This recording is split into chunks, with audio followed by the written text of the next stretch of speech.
You to try a little thought experiment with me to start things off today. Okay, I'm ready. So imagine two people with the exact same baseline intelligence, the same educational background, and like the exact same access to capital. Right, completely level playing Yeah, field. exactly. And they both launch identical ventures. But 10 years later, one is this absolute titan of their industry, and the other is, well, entirely bankrupt. And probably blaming external circumstances for the collapse, Oh, right? almost certainly. And Yeah. we are culturally conditioned to attribute that divergence to luck or maybe some hidden competitive advantage. Yeah, we always look for the external reason. But what if the difference between massive success and just total absolute failure isn't external at all? That's the real question. Like, what if the entire trajectory of your life comes down to a highly volatile, completely internal chemical process that is happening right now inside the biological laboratory of your own mind? I mean, it fundamentally upends how we measure human Yeah. potential. Because if we view success purely through the lens of external actions, like networking, raising capital, learning specific skills, we basically treat human achievement like a logistical puzzle. Like checking boxes on a to-do list. Exactly. But reframing that achievement as the byproduct of a specific internal cognitive state, well, it changes the paradigm entirely. It really does. It suggests that the physical results we see in the world are, merely the trailing indicators of a primary psychological mechanism. Which perfectly brings us to the core of what we are deep diving into today. Yes, a very profound deep dive today. We are examining an idea that was codified nearly a century ago, but feels, honestly, startlingly relevant to modern performance psychology. Almost ahead of its time, really. Completely.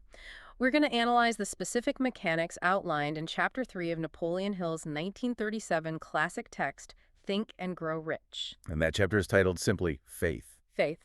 And our mission for this deep dive is to dissect the source material's pretty audacious claim that faith is the, quote, second step toward riches. It's a huge claim. We're going to look at how the text positions this concept not as some vague esoteric hope, but as a rigid engineered tool. Right. A literal mechanism for converting an intangible thought into a physical, real-world reality. But I feel like the initial hurdle when approaching this text is the vocabulary itself. Oh, absolutely. I mean, for a modern listener, the word faith comes preloaded with centuries of theological baggage. Right, we default to thinking of it as a religious dogma or, a mystical surrender to the unknown. But the source material just violently strips all that context away. It really does. Hill treats faith as a systematic, psychological, and almost entirely mechanical state of mind. It's presented as a neutral technology.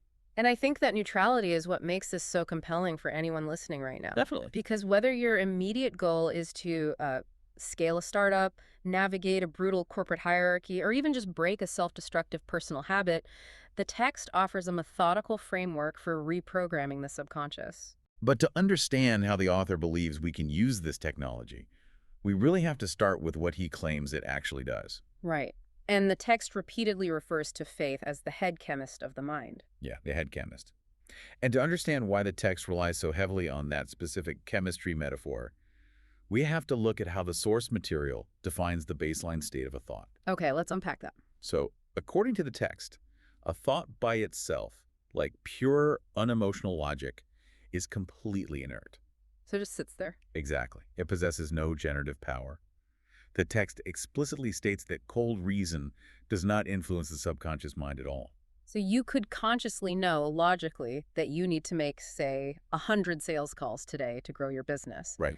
But that logical thought alone isn't going to compel your body to pick up the phone if your deeper psychological state is terrified of rejection. You nailed it. The logic is just sitting there in the prefrontal cortex, completely disconnected from your behavioral engine. Okay, so then how do we actually connect it? The text asserts that for a thought to penetrate the subconscious, which, by the way, is the actual driver of human behavior and habit, it has to be blended with a specific vibration. A vibration. Yes. When the vibration of thought is mixed with the emotion of faith, the subconscious mind instantly absorbs it. Oh, wow. And then it translates that blended impulse into what the text calls it spiritual equivalent, transmitting it to infinite intelligence. Okay, wait, I want to pause right there. Because infinite intelligence is one of those 1937 phrases that can just immediately alienate a modern listener. Oh, for sure. It sounds a bit like we're suddenly sitting in a seance. Exactly. So how do we interpret that through a modern lens without losing the author's intent? It is a vital translation to make. In the 1930s, psychology was still really grappling with the language of the unconscious. Right, it was all very new. So when Hill talks about infinite intelligence, he is essentially describing the vast, interconnected web of subconscious processing, intuition, and perhaps what Carl Jung would call the collective unconscious. Okay, that makes it a lot more accessible. Yeah, in a purely practical sense for you listening, you can view it as the mind's ultimate pattern recognition software. Like a supercomputer running in the background. Exactly. It's the part of your brain that processes millions of data points a second, far below your conscious awareness, identifying opportunities and threats. And the text argues that this massive processing power can only be directed when a thought is baptized in strong emotion. Precisely. Emotion is the key. And the source material specifically highlights three major positive emotions that serve as the most effective catalysts: faith, love, and sex. Yes, those three. The text argues these emotions kind of color the thought, allowing it to bypass the conscious filter. Right. If we bring this back to the chemist metaphor, it actually reminds me of how certain pharmaceuticals are designed. Oh, that's an interesting comparison. How so? Well, you can have a really powerful medicinal compound, right? Okay. But if the body's digestive system destroys it before it reaches the bloodstream, it's totally useless. I see where you're going with this. Yeah, pharmaceutical companies have to wrap the medicine in a specific lipid or chemical coating so it can survive the stomach acid and actually be absorbed. That is an incredibly apt parallel. So Hilly is essentially saying that logic is the medicine, and the emotion of faith is the protective lipid coating that allows it to actually be absorbed by the subconscious. That's exactly it. The emotion is the delivery mechanism. right. Without that delivery mechanism, the thought just floats around in your conscious awareness, never altering your actual behavioral baseline. The profound reaction only occurs when the catalyst is introduced. Precisely. But, this immediately surfaces a massive problem for the listener. What's that? Let's say I completely accept the premise. I accept that I need this emotional catalyst to make my goals take root in my subconscious. Okay. What happens if I look inward and realize I am completely paralyzed by doubt? I just don't believe it. Right, that's a very real wall people hit. If faith is the required catalyst, what is the protocol for the person who simply doesn't have any naturally occurring faith to begin with? Well, the text actually anticipates that exact deficit. And this is where the source material introduces its most radical operational premise. Okay, let's hear it. The author explains that faith is not a genetic lottery. It is not an innate talent you are either born with or denied. Okay, that's a relief. The text explicitly asserts that faith is a state of mind that can be artificially induced. Artificially induced. I mean, the idea that you can artificially manufacture genuine belief feels like a bit of a paradox, doesn't it? It does sound contradictory at first. Because if you know you were manufacturing it, doesn't the brain just reject it as a forgery? You'd think so. Yeah. But the source material argues that the brain's mechanism for accepting truth is based on repetition, not initial authenticity. Oh, wow. Repetition. Yes. The text states categorically that the only known method for the voluntary development of the emotion of faith is through a process called autosuggestion. Autosuggestion. Right, which is defined as the deliberate, rhythmic repetition of affirmations or orders directed to your own subconscious mind. And to explain how this repetition actually rewires the brain's acceptance of truth, the text uses a rather dark analogy about a criminologist. Yeah, it's a bit grim, but it's very effective. The author writes that when people first come into contact with crime, they abhor it. They are completely disgusted by it. Right. But if they remain in contact with crime for a period of time, that disgust softens into tolerance. They Right. just endure it. And then what happens? Well, if they remain in contact with it long enough, they finally embrace it, and it just becomes their baseline normal. It perfectly captures the mechanics of desensitization and normalization. It really does. The psychological principle here is that the mind eventually takes on the nature of the influences that dominate it. Which is pretty terrifying if you think about it. It is, because the text stresses a highly dangerous characteristic of the subconscious. It is entirely impartial. Impartial, so it doesn't judge. Exactly. Yeah. It possesses no moral or logical filter. The subconscious mind makes absolutely no distinction between a constructive thought impulse and a destructive one. Wow. It will diligently go to work, translating a thought driven by absolute fear into a physical reality just as efficiently as it will translate a thought driven by courage. So the subconscious isn't a guardian looking out for your best interests. Not at all. It's more like a machine learning algorithm on a social media platform. Oh, that's a brilliant modern equivalent. Yeah, like the algorithm doesn't care if a video is highly educational or if it's just mind-numbing outrage bait. It only measures engagement. Right, it just wants your attention. So if you linger on the outrage, the algorithm ruthlessly feeds you more of it until your entire feed and really your entire perception of reality is warped. Yes. Hill is basically saying the subconscious operates the exact same way with our internal dialogue. That algorithmic comparison is highly accurate to the text's description. The author goes into detail about the mechanics of this, describing a concept he refers to as the ether. Okay, we definitely need to translate the ether because without context, that sounds like pure science fiction. It really does. So in the language of the 1930s, the ether was theorized as a great cosmic mass of vibrating forces filling all space. Like an invisible field everywhere. Exactly. Yeah. And Hill adopts this concept metaphorically, describing it as a field carrying both destructive and constructive vibrations. Okay. The mechanical rule he proposes is that any thought, idea, plan, or purpose held continuously in the conscious mind attracts a host of its relatives from this ether. It's relative, so it pulls in similar things. Yes, it pulls in similar vibrations, adding these relative forces to its own mass till it becomes the dominating, motivating master of the individual. You know, if we strip away the 1930s physics, what Hill is describing maps almost perfectly onto what modern neuroscience calls the reticular activating system. The RAS. Yeah, the RAS. It's the network of neurons in the brainstem that filters the massive amount of sensory data coming at us every single second. It decides what we notice. Exactly. Like if you decide you want to buy a specific red car, suddenly you start seeing that exact red car on every highway. Right, the cars were always there. Exactly. They were always there. Your RAS just started prioritizing that specific data point because you told it to. It's fascinating. So Hill is arguing that if you hold a thought of fear, your brain's internal filter, its connection to the ether, starts scanning the environment exclusively for threats. Pulling in more evidence to justify that fear until you are just completely paralyzed by it. Exactly. And conversely, if you deliberately hold a thought of prosperity and faith, your sensory filters begin aggressively scanning your environment for opportunities, resources, and connections that align with that baseline. It's literally changing what reality you perceive. It is. And the text emphasizes that the way we seize control of this internal filter is through autosuggestion. Right, the repetition. But the author introduces a very specific and highly controversial tactic for executing this. He calls it deceiving the subconscious mind. Okay, I genuinely struggle with the mechanics of this deception. It's definitely a hurdle for a lot of people. Because let's say my bank account is completely overdrawn, and I'm standing in my living room reciting, I am a wealthy, successful entrepreneur. Right. My conscious mind is actively aware that I'm lying. How does the text suggest we bypass the brain's highly evolved internal lie detector? Well, the author is unequivocal on this point. Plain, unemotional words will trigger the lie detector every single time. So just saying the words doesn't work. Not at all.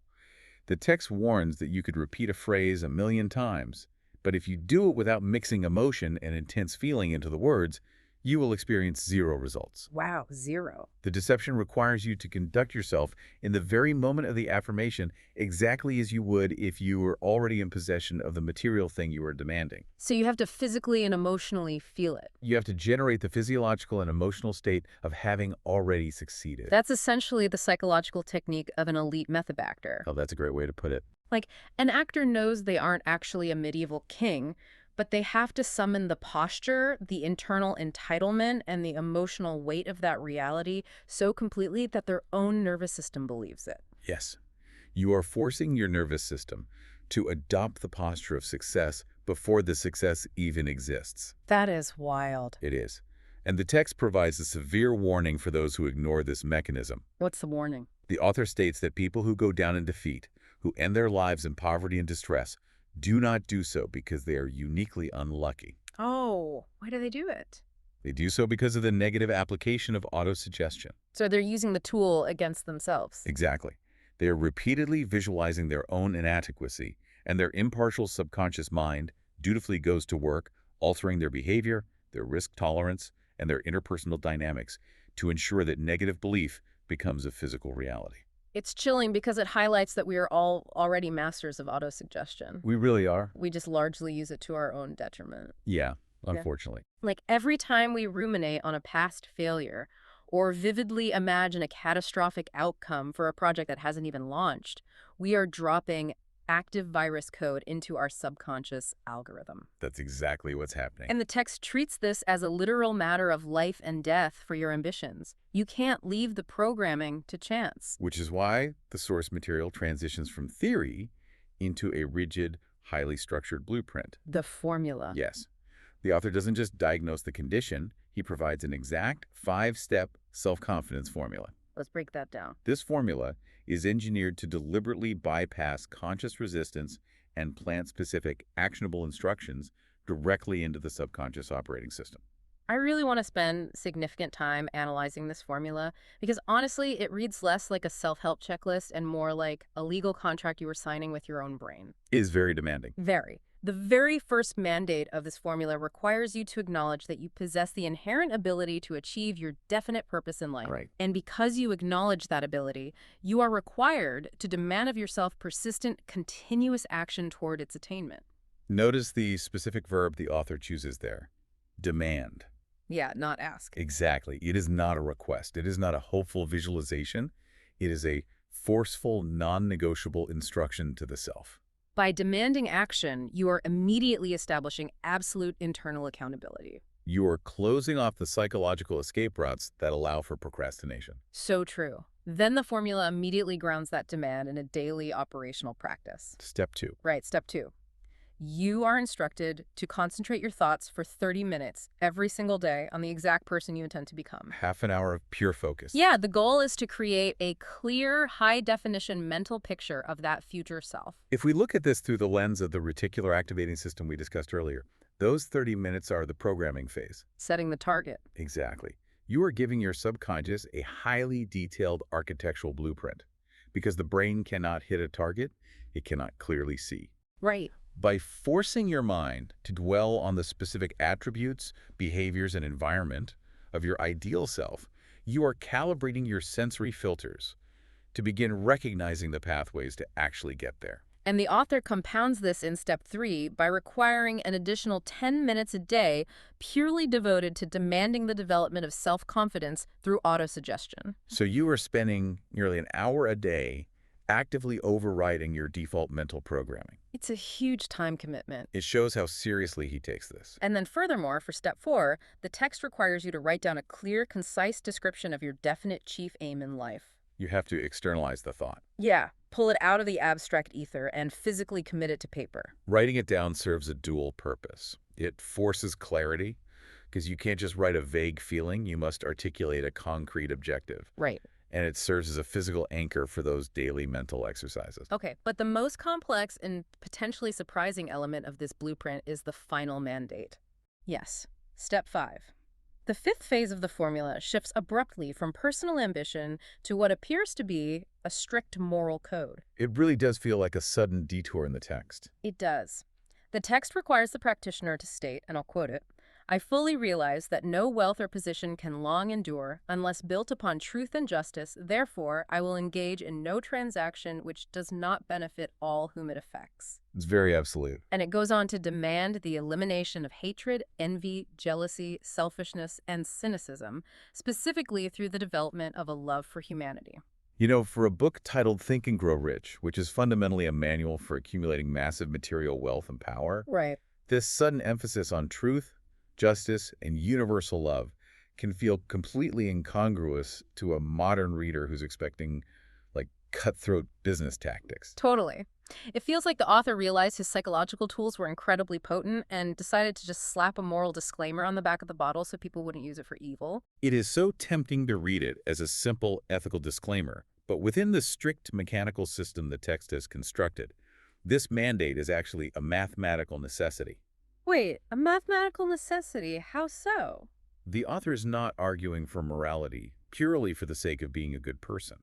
He is arguing for it based on the physics of the mind. Okay, walk me through that. According to the text's established rules, emotions like hatred, envy, and cynicism are highly volatile, destructive, negative vibrations. Ah. So if the subconscious mind is a completely impartial machine that builds whatever blueprint it is handed, feeding it hatred is like pouring sugar into a gas tank. Precisely. If you allow cynicism or jealousy into your mental laboratory, you are corrupting the chemical reaction. Because it's a negative emotion. Yes. Yes. The subconscious will immediately take those destructive emotional vibrations and translate them into physical realities. Which usually manifests as interpersonal conflict, paranoia, and just repelling your allies. Exactly. The text argues that the mind cannot simultaneously hold the positive, generative emotion of faith and the destructive, contracting emotion of hatred. They cancel each other out. Right. Furthermore, the source material asserts that grand-scale success requires the willing cooperation of others. You can't do it alone. No. A negative attitude mathematically repels the very forces and people you need to attract. Therefore, building a foundation of genuine service and eliminating envy is presented not as a moral high ground, but as a rigid prerequisite for the formula to function at all. Oh, that is fascinating. It reframes ethics as an operational efficiency. That's a great way to summarize it. You literally cannot afford the cognitive load of hating your competitors because it poisons your own manifestation process. It's self-sabotage. And the text takes this entire 5-part formula and demands that you sign your name to it, commit it to memory, and repeat it aloud once a day with absolute faith. Yes, every single day. Yeah. I can guarantee there is a listener right now thinking about standing in their bathroom tomorrow morning, staring at the mirror, and reciting a manifesto to themselves. Oh, I'm sure. And their overwhelming instinct is going to be profound embarrassment. It just feels incredibly silly. Well, that feeling of silliness is just the friction of neuroplasticity. The friction of neuroplasticity, I like that. get it. It is the ego and the conscious mind aggressively resisting a deviation from their established baseline. They want to keep things comfortable. Exactly. But the text is entirely unsympathetic to that discomfort.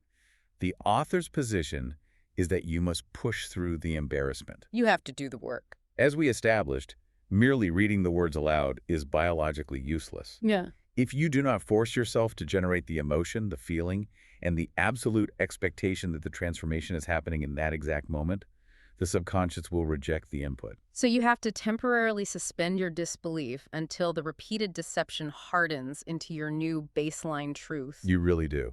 And the source material understands that these concepts like autosuggestion, the ether, manipulating the subconscious, they sound incredibly abstract. Very abstract, yeah. So to prove that this internal chemical process isn't just a quaint self-improvement trick, the text abruptly pivots to one of the most astonishing historical case studies of the 20th century. Yes, the Gandhi case study. The author uses this historical figure as the ultimate, undeniable proof of the literal world-altering power of coordinated faith. And what's interesting is the text presents a deeply analytical assessment of Mahatma Gandhi, but it does not analyze him as a spiritual icon or a moral philosopher. Right, it skips all that. It analyzes him purely as a master of the mechanics of faith. Because the author points out the sheer, impossible math of Gandhi's influence. It's mind-boggling. He sets the scene by reminding the reader that Gandhi possessed none of the orthodox tools of power. None of them.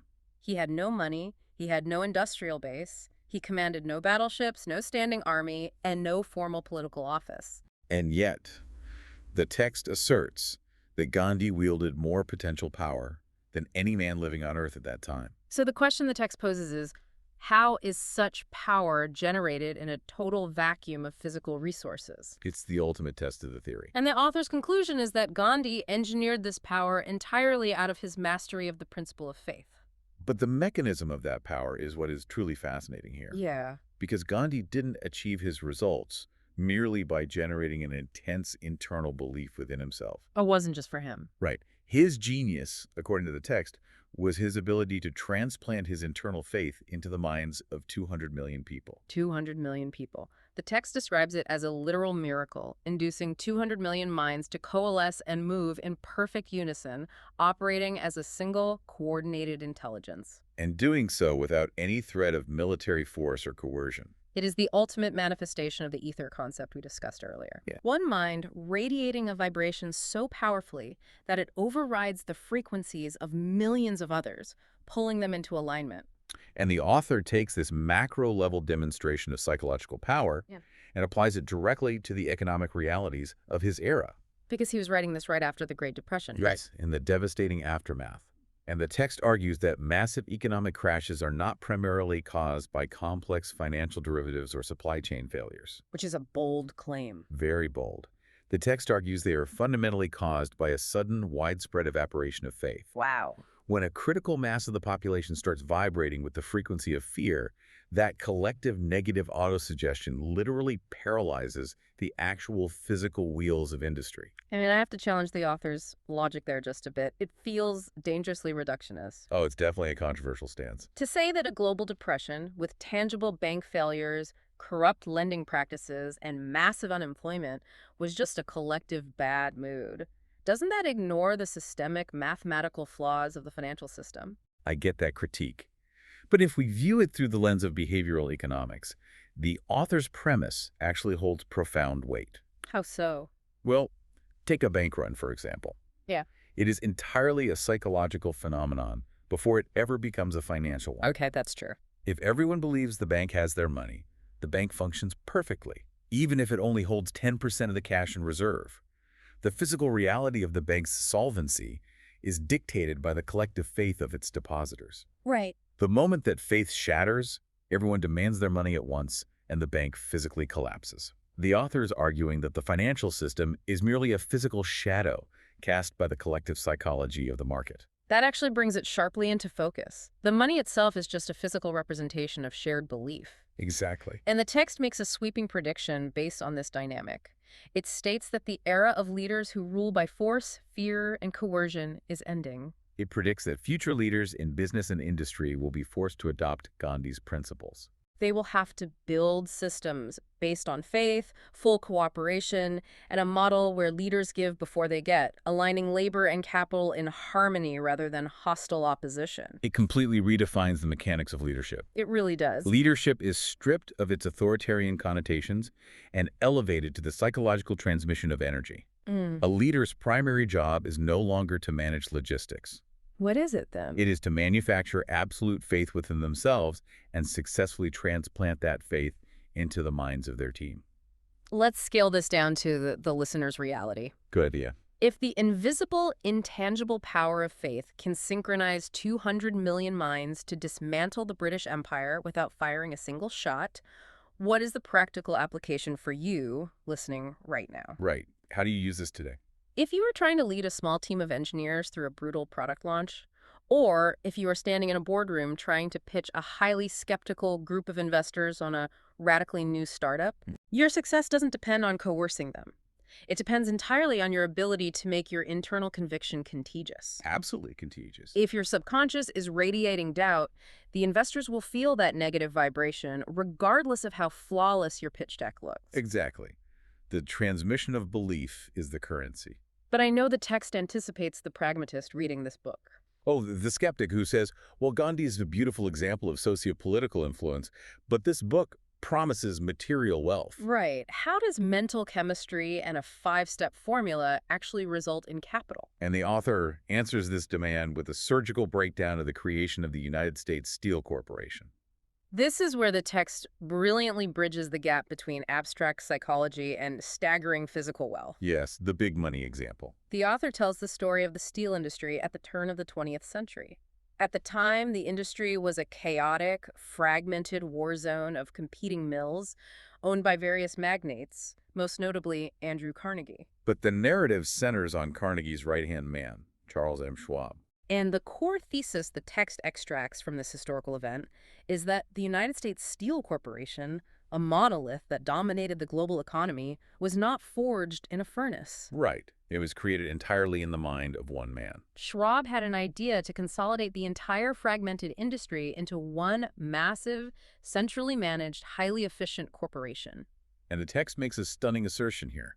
It explicitly states that Schwab's faith, his desire, his imagination, and his persistence were the actual raw materials of U.S. steel. Not the steel itself. No. The physical steel mills, the miles of railroad tracks, the blast furnaces, the author just waves those away and calls them merely incidental. It completely inverts our traditional understanding of intrinsic value. Completely. A conventional economic analysis looks at a factory and calculates value based on the physical assets, the acreage, the machinery, the output capacity. But the text argues that when Schwab executed his plan, the appraised value of those exact same physical properties increased by an estimated $600 million.